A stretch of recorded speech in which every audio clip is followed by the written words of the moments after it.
Hello, Looney listeners. This is Ray here. Just wanting to say, look, if you like Moon Knight, I urge you to give The Fringe Knight a go. This is a self-published indie release by creator and writer Daniel Doing, and it's a ripper of a read. The Fringe Knight is an adventure comic series set in Erie, Pennsylvania, and the series stars the title character who protects his city from every threat imaginable. From radioactive wolfmen to mad scientists putting poodles in giant robots, the Fringe Knight is there to protect. Definitely worth checking out. I highly recommend it. Available, just check out the show notes in this episode, but the Fringe Knight has a Facebook page as well as a Patron page, and you can also find all the comics on indieplanet.com. So check out Fringe Knight by Daniel Doing. Alright, let's get on to the show.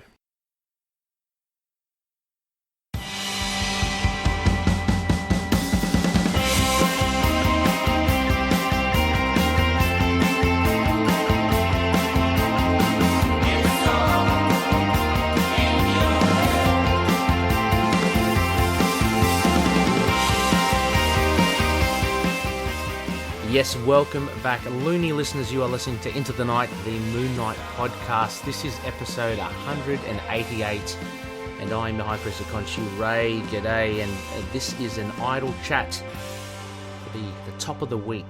And with me, I have a special guest co-host. He's been a previous host on the show as well.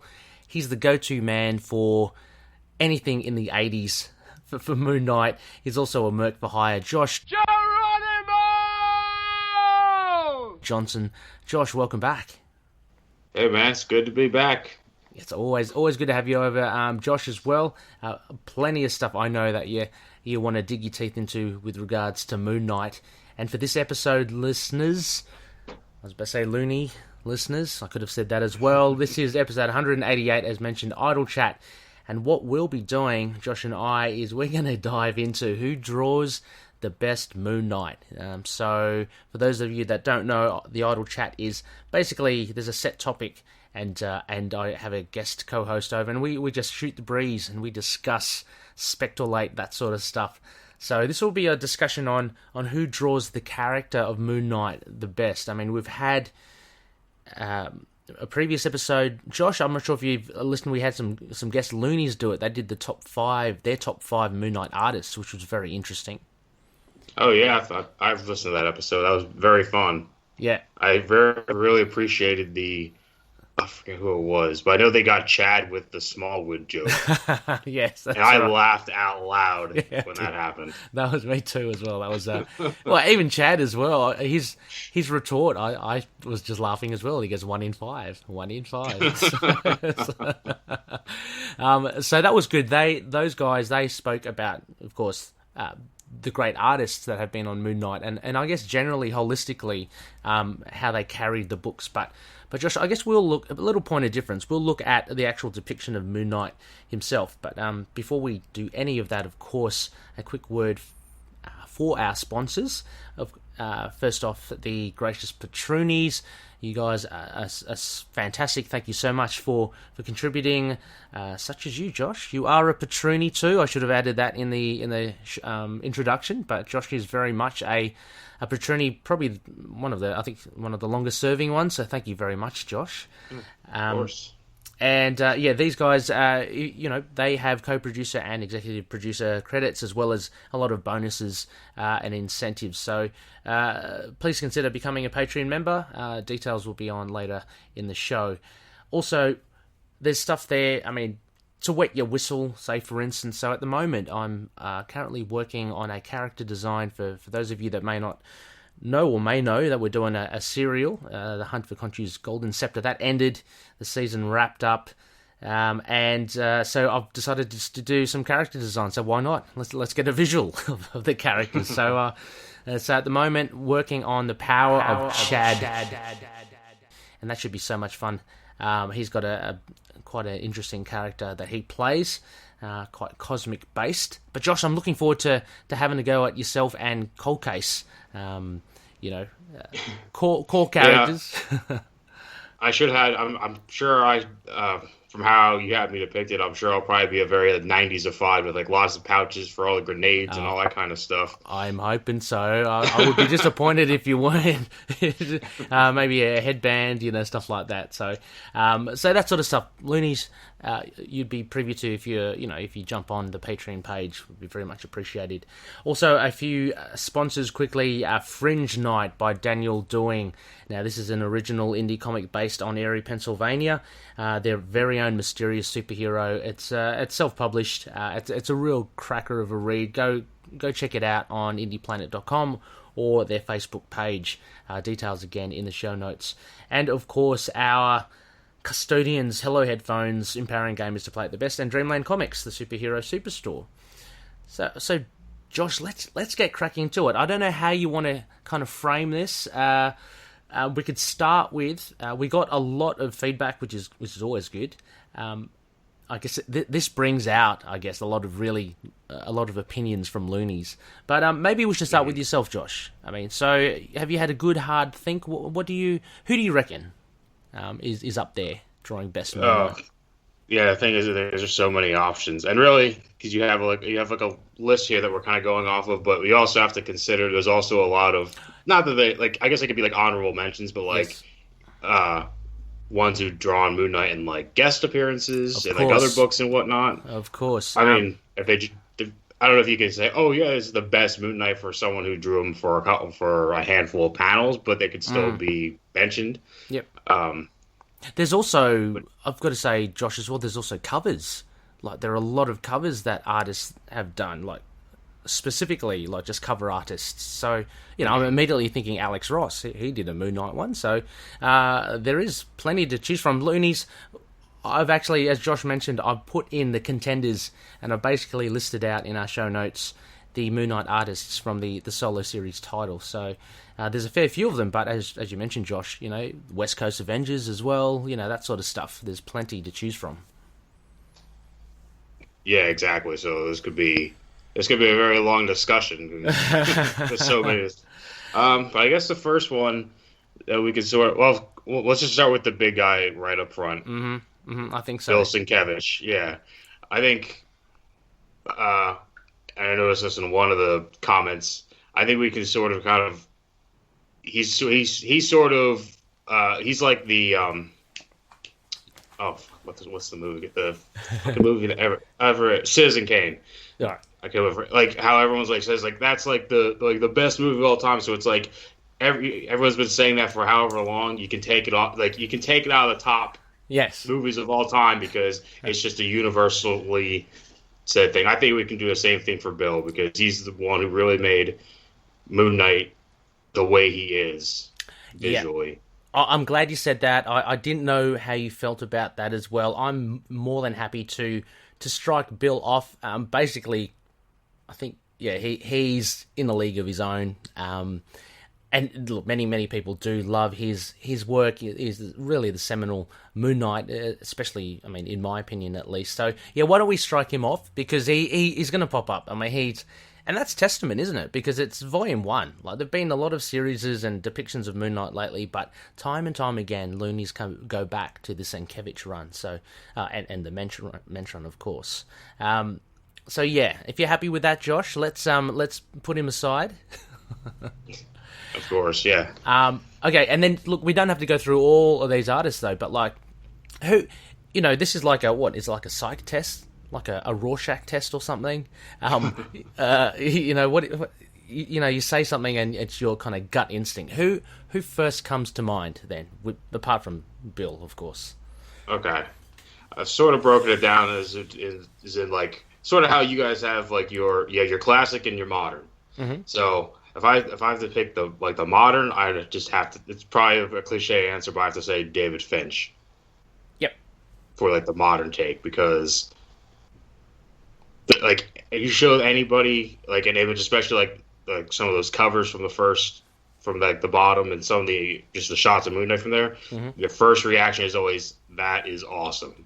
Mm-hmm. Well, to be fair, if I can just butt in right now, though, Josh. And like, I love David Fincher's art as well. Don't get me wrong, but it is an acquired taste. There are a lot of people that don't like that overly muscled, veins popping kind of style. Yeah, that's true. Yeah, I mean, it's taking nothing away from what you said, but I'm just kind of like, spitballing from all kind of sides and perspectives, because I love his stuff. I'm very much of the 90s and the superhero ilk. See them, not to the point that they're over exaggerated, but it's fun to see them all muscle bound and stuff. But yeah, right. For sure, people don't. Yeah, some people don't gravitate towards that. Some people like the more realistic stuff. So you mentioned that as a modern. Did you have like other categories then? Well, just like the classic one, and of course, and this is probably me being biased, but I'm gonna of course say Mark Bagley. Oh yes, yeah, Mark Bagley for sure. Yeah. He's one of my favorites as well. And you say biased, Josh, because some listeners may not know, but you are a big Spider-Man fan. Is that correct? And that's where where you're coming from. Yeah, and because he drew the round robin story, which I bring up every fucking time I'm on this show, I think, because like that was my first introduction to Moon Knight, and so I'm like, oh, that's just how he. It's like, of course, just like how I said with the bottom, with my reaction to how I view the bottom, or the Finch Moon Knight. It's like he looks awesome. Mm-hmm. Yep. Yeah, it's funny though. I mean, you did say the round robin, and absolutely correct. When I put his name down in our list, I was always thinking of issue 25 with Ghost Rider, because I love that issue. So that was Howard Mackie penned, and I think it was inked by Tom Palmer. So those two together, just the inks, I don't know, it was really good. I really enjoyed Mark Bagley's depiction there, but it's only the one issue. But I mean, as you say, he did feature it in Amazing Spider-Man with the Sidekicks Revenge. So, okay, quite interesting as well. If we were to talk, so if we're going to go to, for me, polar opposites. So David Finch, very superhero-y. If we look at the more realistic versions, I always kind of think of Greg Smallwood, because if you look at his, he does a fantastic Moon Knight for sure, but if you look at his caped, hooded version of Moon Knight, it's very different, right? It's very kind of, maybe almost pulpy. I don't know how to describe it. It's certainly a lot more realistic. There aren't accentuated biceps, and his waist isn't like a beanpole, and he doesn't kind of flat out. But what are your thoughts then on Greg Smallwood? Because I know he is a lot of favorites. He's a favorite for a lot of loonies. Yeah, I mean, I do like it. And I know. I guess I was more so looking, like when I was kind of judging. I was more so judging like the actual Moon Knight. I didn't really consider like the Mr. Knight stuff. Not that obviously it's all the same character, but I think like with the Mr. Knight stuff, it's not. I don't want to say simple or plain or anything. Yeah. But it's just realistically you're drawing a bald guy in a suit. And not saying, like I said, that's like too simple or whatnot. But it's been a long time since I've read that run, so really I kind of forgot that that Smallwood even drew him in that. Yeah, in the actual suit, because I always just picture him just wearing the Mr. Knight stuff. Yeah, true. But also as well, I mean, you've just reminded me, Smallwood. If we have to look at Moon Knight the character, one of the most, I think, indelible appearances of Moon Knight for me was from the Lemire run when he gets those bed sheets. It's on the front cover of the trade. That was a kick-ass, I think, version of Moon Knight. In that regards, I think it's probably the only time we've seen him dressed like that, but it gave a really kind of almost horror tinge to the character. But yeah, I think he does a really good Mr. Knight, and that bedsheet Moon Knight was really cool. But as far as, I guess, the caped hooded Moon Knight goes, I wouldn't say that Smallwood is one of my favorites. Yeah. But again, if you look at this, if we're talking about top 5 artists just for the series as a whole, I think he'd be way up there, because of what he does for the whole book, But just that depiction of Moon Knight, the caped version, the classic version, I think is one of my lesser favorites compared to a lot of the others. Okay, well, how about I'm gonna look. This is, I reckon, one of the dark horses, and it's a volume that's not potentially seen as favourably as many of the others. I don't know if you know where I'm edging towards here, Josh. But I'm going to mention Chris Warner from The Fist of Khonshu. Okay. I really like the Moon Knight in that. I don't know about you. Did you read that not that long ago? Yeah, I've read it. I think like 2 years ago. I read it. Yeah, I enjoyed that run. I know it gets a lot of hate for some reason. But I mean, I enjoyed it, and I know it has that. I know the Moon Knight costume there does have like the big yellow symbol on the chest, which it's kind of grown on me, I guess, from reading more so of the West Coast Avengers, because that's the suit he wears around that time. It's grown on me. I don't love it, but that run altogether, I think, is pretty good. Yeah. I guess maybe it falls in that same ilk as Smallwood, because I'm just kind of recapping it in my mind as well. And a lot of the art I was very impressed with, but not necessarily Moon Knight. But yeah, it was a very different look for Moon Knight, with the gold or whatever it is, the metal with all the artifacts. But I thought it was a nice different take for him. But yeah, I reckon at least a honourable mention. I wouldn't say he would be my favourite. Like he's like, but right. He's up there as one of the good depictions of Moon Knight. I think there's such a divide between, I guess, the classic kind of look of Moon Knight and the more modern look. It's hard to compare. I think both of them. Yeah. So if you look at the later runs, like the Lemire run and the Jason Burrows run, even the Horitz run as well. I don't know, Moon Knight is seen a lot more different than, say, your Bill Sienkiewicz and even your Mark Spector Moon Knight, where it's a lot more classic, covered face and the hood and stuff. So yeah, I don't know.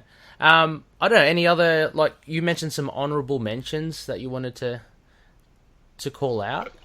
Yeah, well, you can't really forget the guy who first ever drew Moon Knight, so you got to throw Don Perlin in the conversation here. Of course, yes.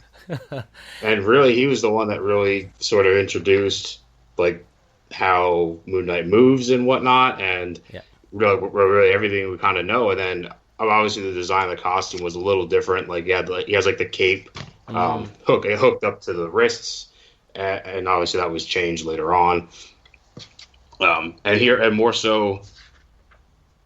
With this, you more so see like the face mask. It sort of looks like a ghost, sort of like he doesn't really have like the not that the mask ever really does have defined features, but you could tell like if it's like black, it has like the white dots, or has black for the eyes when you see just the full white. And this one is sort of just the black is still there, but it just looks like hollow, like the hollow parts of the eye sockets in your skull. Like that's what it looks like. Yeah, it looks pretty cool. But what are your thoughts on that original costume? Because it is very different. I mean, I've got my thoughts, but I just wanted to canvass yours before. How do you see it? Is that one of your favourites? Are you like this is the OG Moon Knight and I love that? Or do you think otherwise?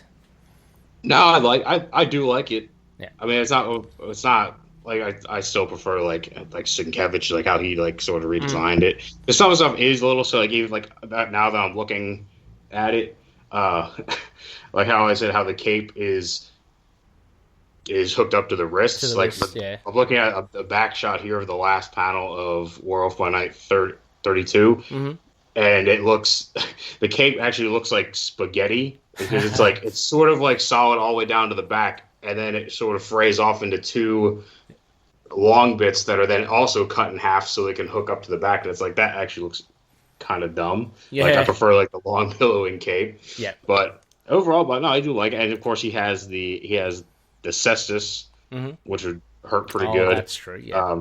So I really like how Perlin came up with like the design of Moon Knight, and it looks pretty good in these two issues. Yeah, I mean, I think I read as well. Ralph Macchio was saying Don Perlman was really pushing for those capes attached to the wrist. You know, it was a point of difference. Had a bit more function as opposed to just a flowing cape and stuff.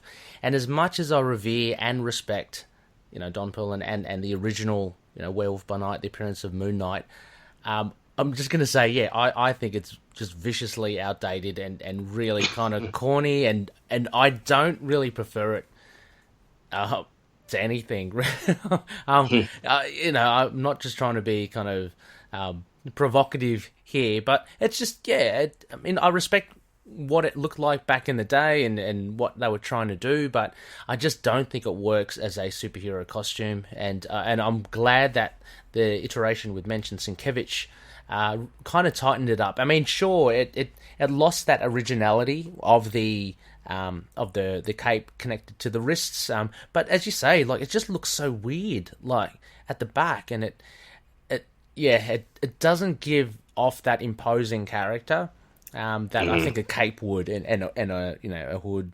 I mean, he still had the hood, but it's great that he still keeps the cestus. I think that's good.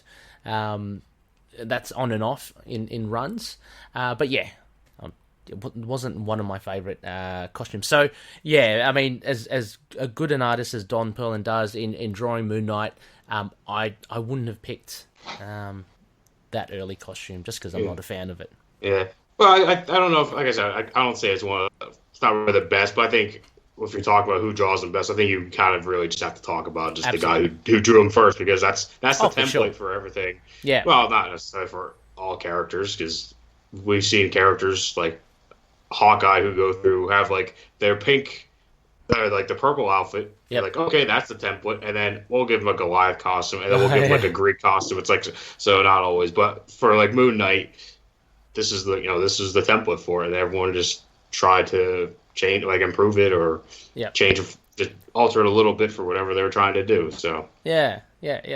No, for sure. I mean, and you've got to acknowledge, I guess, that you know, where it all kind of began, the progenitor with Perlin, and starting off. I mean, he's a great artist. I mean, it looks good and everything, but yeah, just for me, it's just because of the costume that I don't think Moon Knight is drawn. If that can be considered a reason, I guess. Also, okay, I'm going to flick over to, because one of my favorite eras, of course, is the 90s. So a lot of nostalgia, I guess, Josh, would play into this as well as who draws the best Moon Knight. I mean, you can look at it with a critical eye, but you can also look at it, as you mentioned, like, you know, with Mark Bagley. There's a sentimental connection there with the character, and having first read, you know, Round Robin. So I'm gonna call out, I think, Sal Voluto, the early Mark Spector Moon Knight. I really liked his stuff, and yeah, I mean, I think he's just a great artist outright. I mean, he later does it again in Black Panther. He becomes a Black Panther artist, I think, with Christopher Priest.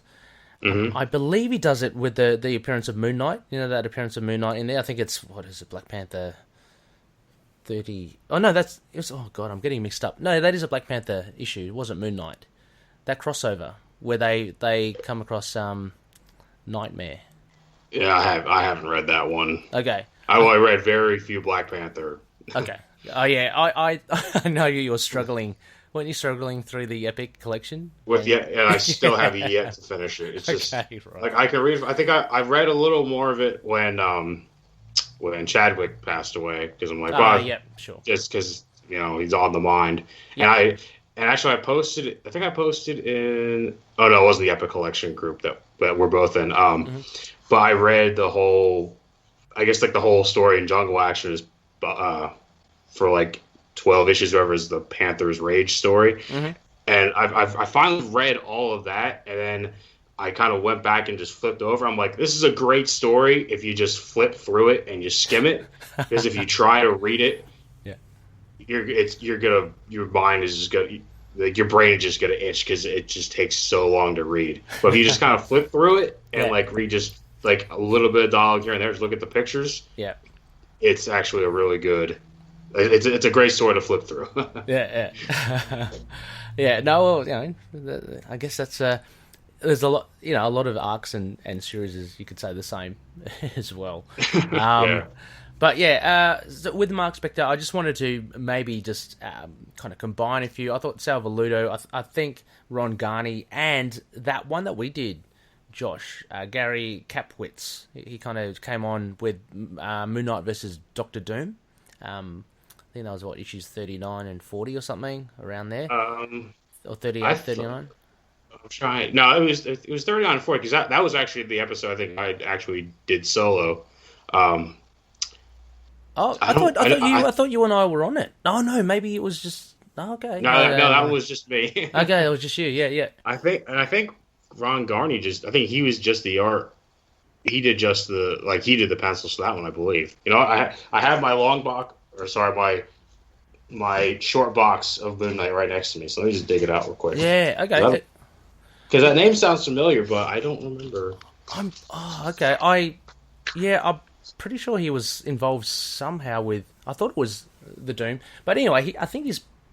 Oh no! I'm sorry. You're right. Ron Garney. He was just the plot assist. Okay. I just assumed he was just the artist because his name was attached. Yeah. So you're right. Yeah. So, and I really like the art in that issue too. So props for Gary Kwapsis. Gary Kwapsis, very cool. It's like I haven't really heard what he's done since. But those three, I think, at the beginning of Mark Spector Moon Knight, for me, were very strong. I think they drew. I'm lesser of a fan of the likes of James Fry, Stephen Platt. That came later on for Moon Knight. Stephen Platt is quite polarizing. Let's just say that. There's a comment on the thread that a little joke that someone made on there, and I really appreciated it about Stephen. I won't give it away now, but about Stephen Platt. So I don't know, that era of Moon Knight in Mark Spector Moon Knight. For me, I think a lot of Moon Knight is drawn really well there. I mean, that's a good. For me, it was quite, I guess, a nostalgic thing for me, because that was kind of where I first started reading Moon Knight. So, a lot of that I hold dear, that artwork. Same, yeah. I think one of the things I really like about just old, like I said, I'm more of an older comic guy. So the '90s now is like 30 years ago. So I guess you can sort of consider that sort of older. But even though you can sort of tell the difference between artists doing whatever, different artists doing the same character or same book or whatever, it all sort of feels like kind of feels the same. Not in a bad way, that's just style where it's it's sort of seamless, where it's yes, oh, you can't, if you didn't see the names, could you tell a particular artist did? Some you can, your McFarlanes and whatnot. But other ones were just it all it all feels like it's all the same universe, where more stuff recent where it's one issue it's done by for example the Zdarsky Daredevil run. Mm-hmm.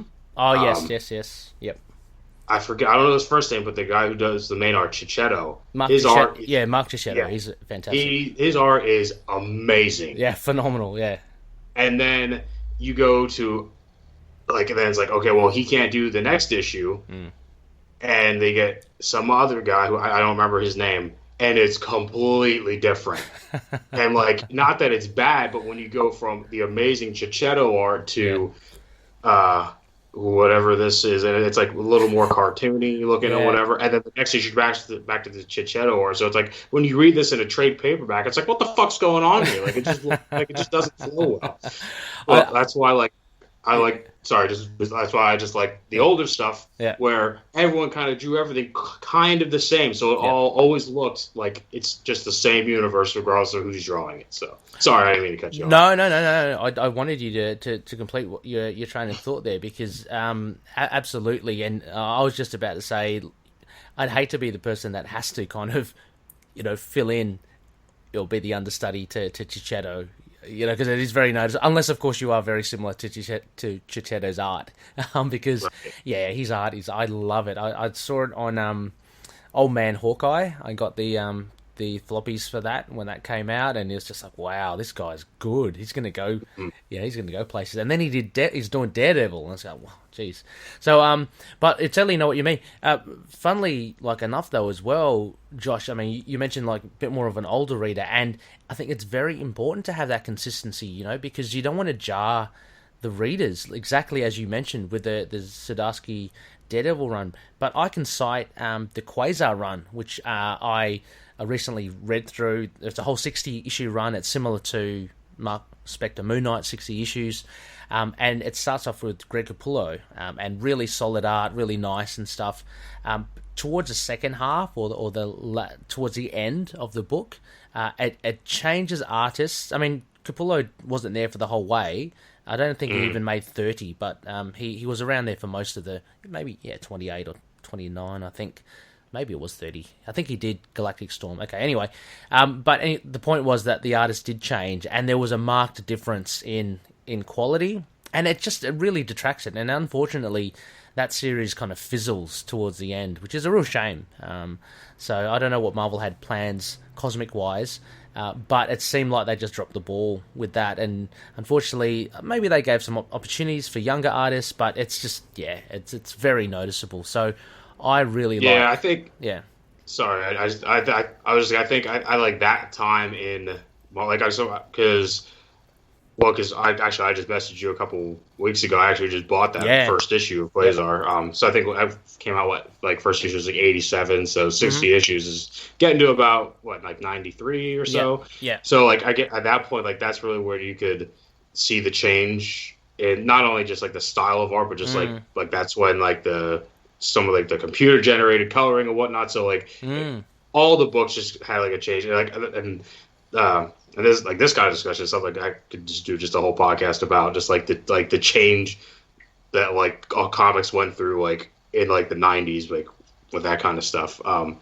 But just the change in the style of everything gets real dark, the inking, there's heavy shadows in the inking, and there's no panels anymore. There's panels, but they don't have the border in between it. It's just everything just jammed on the one page just to get as much space out of everything. And I think also at that point with Marvel, they didn't have, a lot of the older seasoned artists either weren't there anymore or took lesser roles, and they got a lot of newer artists in between the ones that the upcoming ones that left for Image. So you kind of just had whoever was kind of left over, and not saying that they were bad, but they just weren't seasoned. And and even they say in 90s issues, I've been reading, I just read the Infinity War story and some of those times, they really like to say that, it's the 90s, things are changing. The characters like to say that. So I think that was sort of the mentality of we're trying to change how we're doing our comics. And in turn, it kind of I think in the long run, it kind of even towards the end of all the main runs, obviously everything was kind of canceled in 96, so you could really kind of see that that happen. And even Moon Knight even got that, we said, with the Stephen Platt art. It's just compare it from what the first issue of Mark Spector with Sal Valuto, like you said, which is really good and really still classic. It still looked. It sort of reminds you of the Sienkiewicz stuff. Yep. And then at the end of that run, you see the Stephen Platt stuff, and it's just what the fuck is going on the page here? I can't even tell what's going on. It's crazy, isn't it? Yeah, that's so fun. It's such a great what do you call timeline? You can kind of track how things kind of change. Yeah, for sure, with that 60 issue run. But very interesting. Yeah, exactly. Very consistent at the beginning. Then that is a good point with Image Comics and stuff, and artists leaving, Marvel looking for other talent, because at that stage as well, I don't think we're talking early 90s. The internet was in its infancy as well, so a lot of talent would have had to be local, and not to say that that's a bad thing, but if you look at these days as well, Marvel get a lot of overseas talent, like Spanish artists, Brazilian, Filipino artists as well, and they're just hitting it out of the park. So there's a lot more of a bigger pool, obviously, globally, to tap into once, the internet and correspondence online was a lot easier. But back in those days, I guess once that talent left to go to Image, they really had to, they had a limited pool as to, okay, how do we fill this? Yeah, so... Anyway, Josh, we've got some feedback as well, like just I want to go through as well. So, I don't know, just round about any other... we've got to name the big ones, right? So... the big ones, of course, Alex Maleeve from the Bendis run and Declan Shalvey. They've got to be mentioned, right? Of course, yeah. I think we just ran out of time. Like, Declan Shalvey would have been, of course. Again, I think that's sort of another given. Yeah. Like, I think everyone really kind of digs. And plus, he even gets to do the variety of both, like the Mr. Knight suit, which he designed, and he does the cape stuff, which I think only does for, like, 2 issues, I think. Yeah. But still looks really good. And he also gave us the bird skull suit, too. So that's armor. Pretty fucking badass. Yeah, I think he also designed the revamped caped one, with the armor, like the crescent shoulder pads and stuff. Mm-hmm. So I think he was responsible for that as well. So he really made kind of an impact for Moon Knight visually, I think. And so you really have to give that hats off to him. Of course, a lot of people remember Mr. Knight through his work from that great Warren Ellis run. And as you mentioned, that bird skull armor, hardly used, but, you talk to any seasoned Moon Knight fan and they know about it and they think it's pretty cool. So, so he's left really a big impression on Moon Knight and how he's kind of seen visually. Alex Maleeve as well, such a big artist. Nice collaboration with Bendis. He did Daredevil, of course, the likes of Jessica Jones and Spider-Woman, which is a very underrated run. But he did... again, like a polarizing run with Bendis on Moon Knight, but people still gravitate towards his art.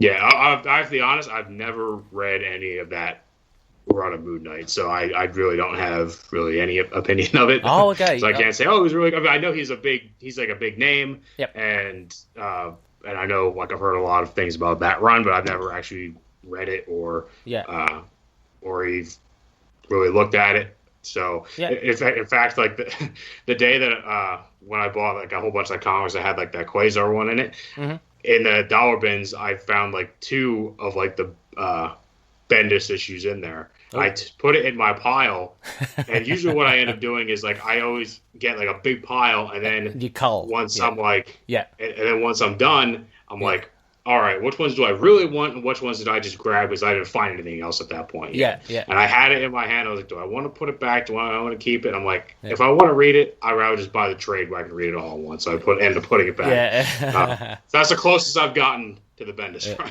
That's actually a smart way of shopping as well, Josh, because, you don't want to regret something by, like, saying, oh, that's pretty good, should I pick it up or not? And then you walk by it, and then someone's, nabs it, and then you go back and go, oh, hang on, by the way, I might want to pick up that Bendis thing. So I like the way that you shop. I should do that as well. Just get anything that is potentially a buy and just, like, get it in your hands. I think that's great. Well, because I always go in, like, I'm only going to spend $20. Yeah. And then by the time I'm done, I have $40. So it's like, well, I'm going to go over my $20 budget, but I don't want to double it. So let me put back some of these that I don't really want. Because sometimes, like, depending, like, over here, like, I know this talk is probably making you all jealous, but when we have lots of our dollar bins, you can't get to everything, or, like, you have to start somewhere. So it's like, well, you're looking through. I see things that catch my eye, but I haven't found, like, well, who knows? I might go through three boxes and not really find anything I like, but then I'll go down to the other section, and then I'll find a whole bunch of stuff.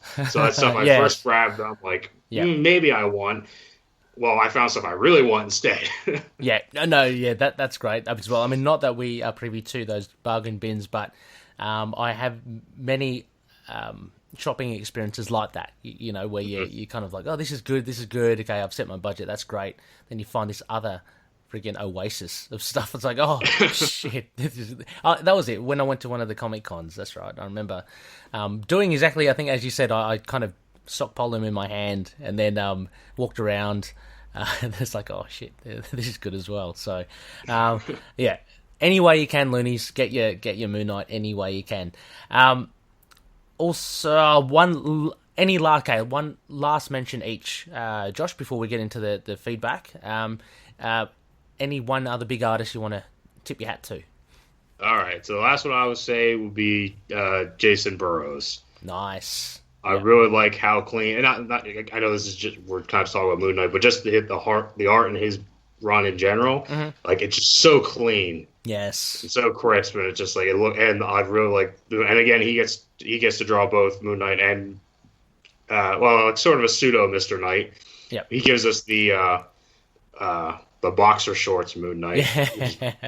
Rebecca's favorite. Yep. But yeah, overall, I just think he really draws. Moon Knight, like I said, just looks real crisp and cool. Yeah. No, I can't disagree with. I really love Jason Burrows' art as well. He's a top bloke as well. So yeah, no, I'd pay that. The last one I would give, and I might be kind of stealing some thunder from some of the comments, one of the comments here at least, Tommy Lee Edwards, I think, from the Resurrection War.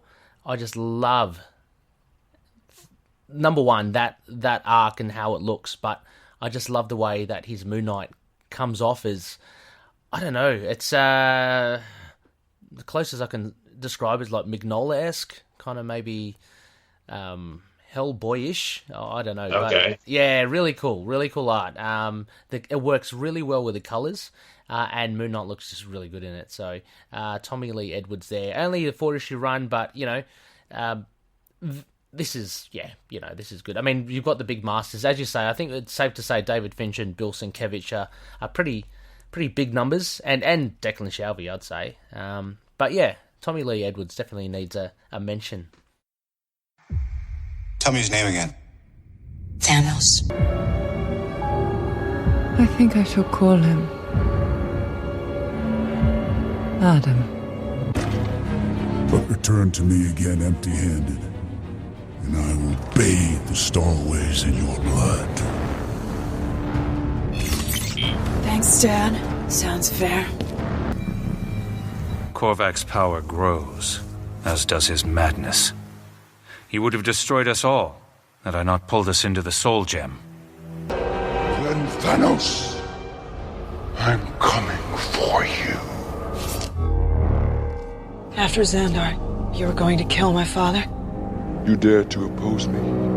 You see what he has turned me into. You kill him, I will help you destroy 1,000 planets. It's all right, Adam. We're here to help. Just stay cool. I don't want to be here! Resurrections, an Adam Warlock and Thanos podcast. 5 years and going strong. Every other week. Mostly. For all of your Adam Warlock, Thanos, or Marvel Cosmic needs. Find it on iTunes, Podbean, Stitcher, Spotify, and wherever else podcasts are available. ResurrectionsAdamWarlock.tumblr.com. Adam Warlock. You cannot keep leaving your philosophy books open on the floor. I always trip on them in the middle of the night on my way to the can.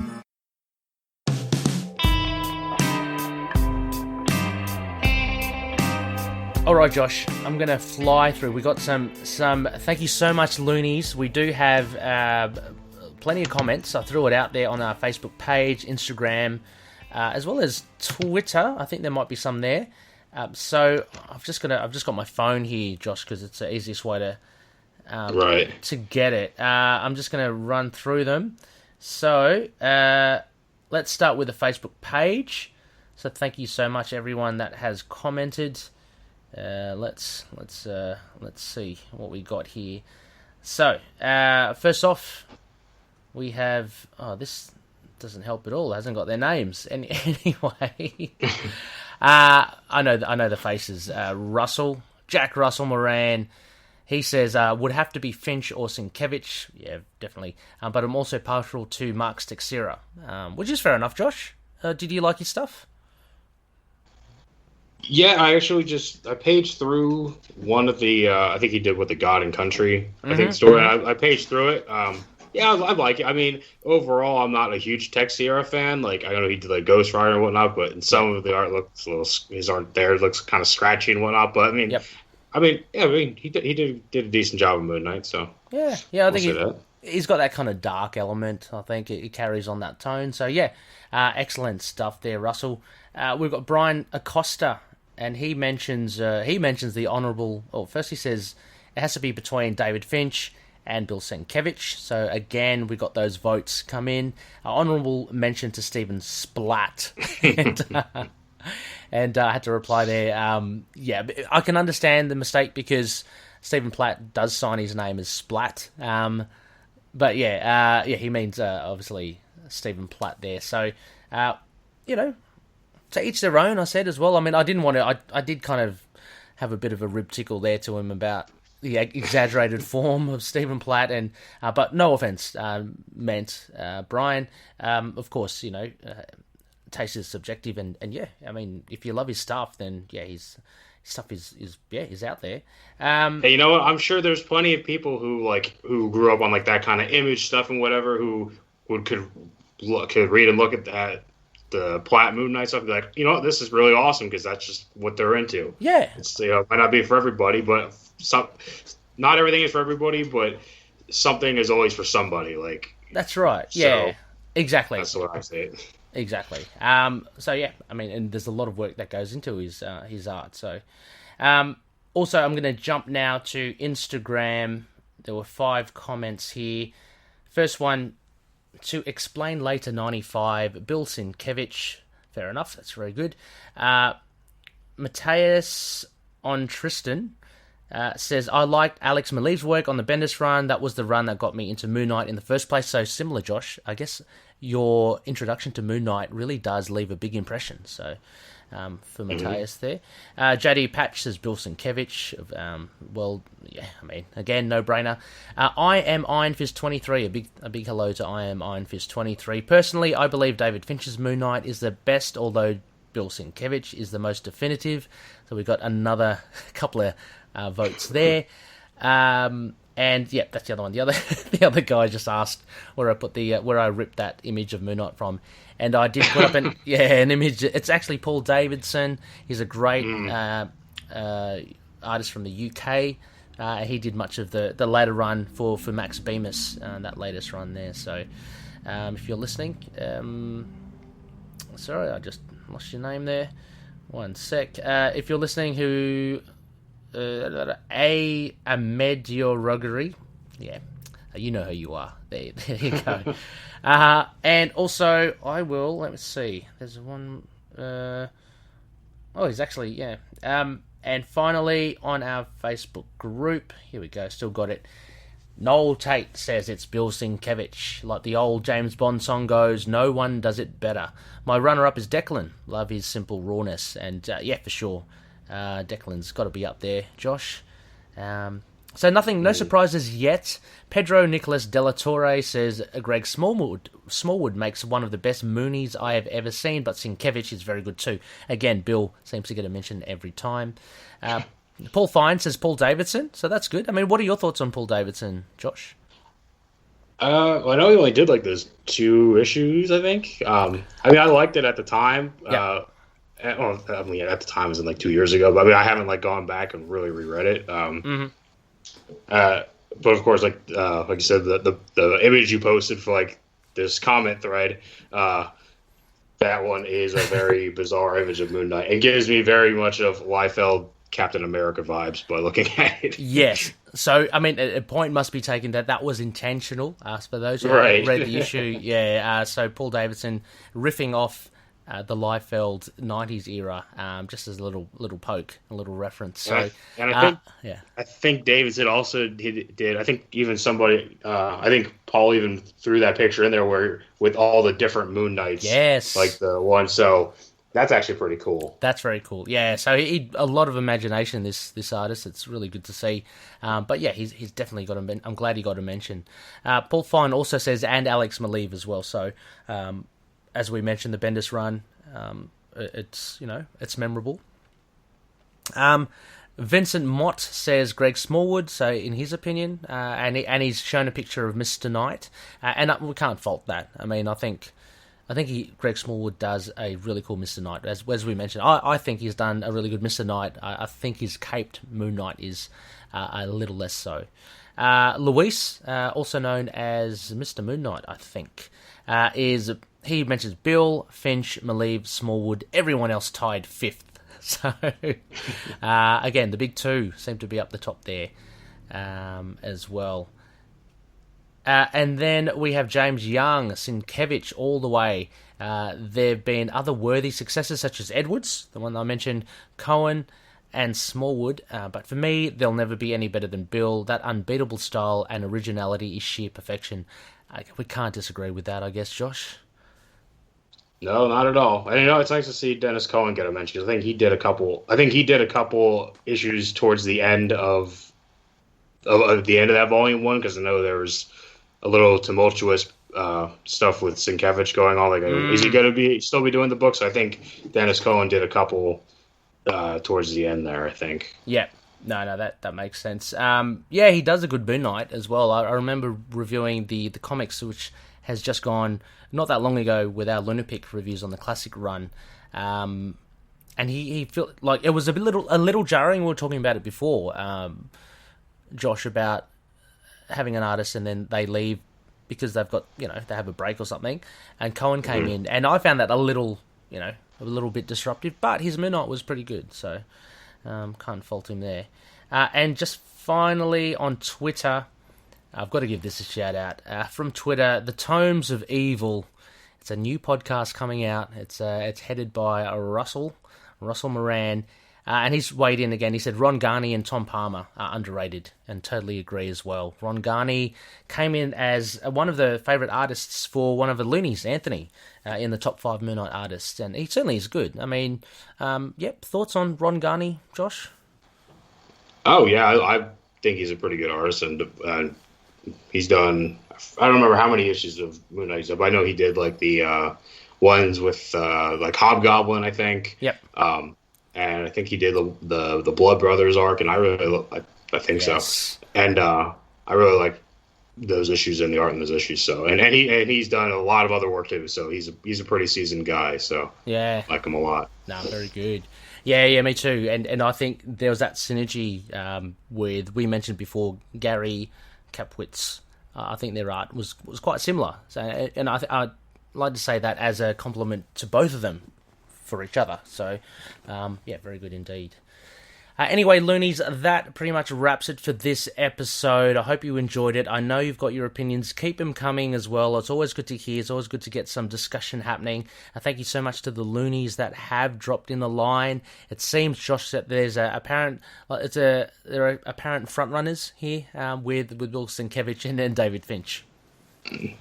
Oh yeah, definitely. The like I said, I think obviously Bill's he's like the class A of the classic stuff, and Finch is really the face of like the modern stuff. So yeah, it doesn't surprise me why those two are the most common ones. Yeah, absolutely. Next phase, Loonies. Josh, are you able to join us, make some time a bit later in the week? Oh, of course. I'm really looking forward to doing this next episode. Excellent. Well, yes, so later on in the week, towards the end of the week, Loonies, we'll be releasing our next episode, and the phase is the first quarter. So this is KHONSHU's Relics, and I've dubbed it the Moon Knight Inception. So we're looking at, we're going to be doing reviews of the reviews of Moon Knight online. So most of it will be of the trades and the comics and stuff, and Josh and I, we're just going to have a little peek and a little discussion on what people have, or how people have responded to potentially trades that we love and the trades that we may not have loved. So yeah, it should be interesting. Anyway, Josh, a huge thank you again. Is there anywhere, do you want to shout out anything, or where people can find you? People can just add if they want. They can just add me on Facebook.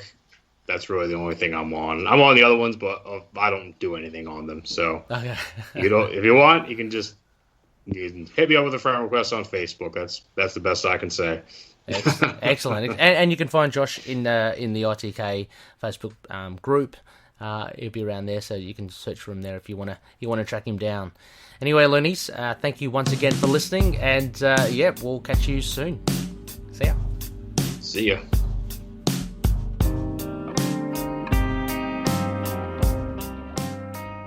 Loonies, you can contact us through various social platforms.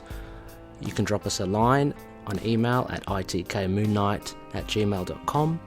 We have a Facebook page, facebook.com/itkmoonnight, and a Facebook group, facebook.com/groups/itkmoonnight. We are on Twitter. Our handle is at itkmoonnight, and we're on Instagram, Tumblr, YouTube. Just search for Into the Night, a Moon Knight podcast. We're also on Discord. Just search for the server Into the Night with a K. Please leave an iTunes rating or review if you can. It helps us reach other loonies out there too. Also, if you have any feedback, we also look to improve ourselves and the show. Finally, we're on all good podcast catchers: Apple Podcast, Google Play, Stitcher, Spotify, iHeartRadio, also on Podcoin. Please check us out and share episodes with your friends. Moon Knight and affiliated characters, stories and events are properties of Marvel Characters Incorporated. Materials used and discussed within the podcast are intended for critique and review purposes only under the fair dealing concept of the current Copyright Act. The views, information, or opinions expressed during the podcast are solely those of the individuals involved and do not necessarily represent those of the copyright owners.